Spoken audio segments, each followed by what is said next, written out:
नमस्कार भक्तों, हमारे चैनल पर आपका स्वागत है। आज के इस पावन वीडियो में हम श्रवण करेंगे विघ्नहर्ता भगवान श्री गणेश जी की कहानी। इस पूरी कथा को अंत तक श्रद्धापूर्वक सुने और पुण्य के भागी बने। चलिए कथा की शुरुआत करते हैं। प्रेम से बोलिए गणपति बप्पा मोरया। एक समय की बात है, भगवान गणेश जी ने सोचा कि चलो मृत्युलोक पर चलकर देखा जाए कि कौन उनका सच्चा भक्त है। गणेश जी ने एक अत्यंत गरीब फटे पुराने कपड़े पहने हुए एक कोढ़ी ब्राह्मण का रूप धारण किया और एक समृद्ध नगर में पहुँचे। उस नगर में एक बहुत बड़ा और नामी सेठ रहता था। सेठ के पास धन दौलत की कोई कमी नहीं थी, लेकिन वह स्वभाव से बहुत कंजूस और अहंकारी था। गणेश जी ब्राह्मण रूप में उस सेठ की बड़ी सी दुकान पर पहुँचे। उस समय सेठ अपनी गद्दी पर बैठकर सोने चांदी के सिक्कों की गिनती कर रहा था। ब्राह्मण ने अत्यंत धीमे स्वर में कहा कि सेठ जी, मैं कई दिनों से भूखा हूँ। भगवान के नाम पर मुझे थोड़ा सा आटा दे दो ताकि मैं अपनी भूख मिटा सकूँ। सेठ ने उस गरीब और बीमार ब्राह्मण को देखा तो मुंह सिकोड़ लिया और डांटते हुए बोला, भागो यहाँ से, सुबह सुबह मांगने आ जाते हैं, दुकान की बोनी खराब कर दी।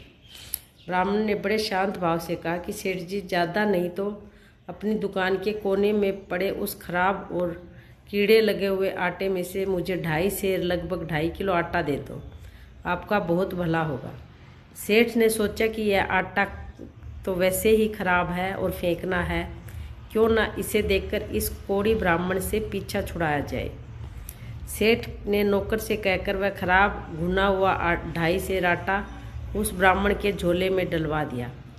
ब्राह्मण मुस्कुराया और आशीर्वाद देकर वहाँ से चला गया। अब होती है चमत्कार की शुरुआत। ब्राह्मण रूपी गणेश जी वहाँ से सीधे उसी सेठ के घर के दरवाजे पर पहुँचे। वहाँ सेठ की पत्नी बहुत ही दयालु और धार्मिक प्रवृत्ति की थी। ब्राह्मण ने आवाज़ लगाई, माई, बहुत भूख लगी है, इस आटे की रोटियां बना दो। सेठानी ने जब झोले में देखा तो वह हैरान रह गई। वह पूरी तरह से खराब और बदबूदार आटा था। सेठानी को ब्राह्मण पर दया आ गई। उसने सोचा कि इतने पवित्र ब्राह्मण को ऐसा अन्न खिलाकर पाप होगा। उसने चुपके से वह खराब आटा एक तरफ रख दिया और अपने घर के सबसे उत्तम सफ़ेद और शुद्ध आटे से स्वादिष्ट रोटियां बनाई। साथ ही घी और गुड़ रखकर बड़े प्रेम से ब्राह्मण को भोजन कराया। भोजन करने के बाद गणेश जी बहुत प्रसन्न हुए। उन्होंने चलते चलते सेठानी से कहा, माई, तुमने मुझे बड़े प्रेम से भोजन कराया है। तुमने जो खराब आटा बचा कर रखा है उसे अपने अनाज की कोठी तंगाल में डाल देना। जो तुमने मुझे खिलाया है उसका फल तुम्हें जल्द मिलेगा। इतना कहकर ब्राह्मण अंतर्ध्यान हो गया। अब होता है सेठ का अहंकार और न्याय। शाम को जब सेठ घर लौटा तो उसने देखा कि उसकी अनाज की कोठी, जो हमेशा अनाज से भरी रहती थी, वह पूरी तरह से खाली हो चुकी है और उसमें सिर्फ वही खराब कीड़े लगा हुआ 2.5 सेर आटा पड़ा हुआ है जो उसने सुबह ब्राह्मण को दिया था। यह देखकर सेठ के होश उड़ गए। उसने रोना पीटना शुरू कर दिया। तभी सेठानी ने आकर पूरी बात बताई कि ऐसे एक दिव्य ब्राह्मण आए थे और उन्होंने यह सब किया। सेठ को तुरंत समझ में आ गया कि वह कोई साधारण ब्राह्मण नहीं बल्कि स्वयं भगवान थे, जिन्होंने उसके लालच और अहंकार का फल उसे दिया है।